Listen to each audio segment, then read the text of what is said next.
So one of the things that you can actually do inside of Jotform is go ahead and add in countdown or timer widgets. So if I were to go to widgets right here and type in, let's say for example, timer, then I can go ahead and bring in a timer. Once you do that, this simply counts down like how much time has passed, and you can choose the output way as well, like to seconds or minutes. You can display the timer, you can say yes or no right here. So let's just say yes right here.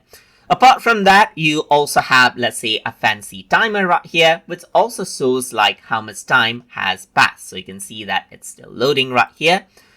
So this is what you have. You can change around the theme as you want right here. And apart from that, you can even go ahead and see countdown right here.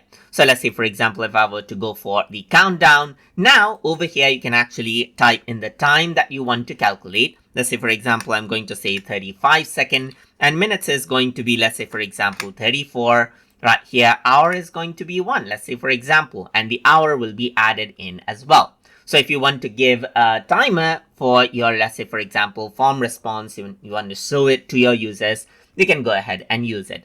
So if I were to go ahead and update and click on preview form right here, then these are the different forms of timer that actually pops up. So there's a reverse countdown right here, and there's a forward countdown right here, just like this. And that is basically how you can go ahead and add in countdown and timer widgets inside of Jotform. So I hope you guys learned something as always.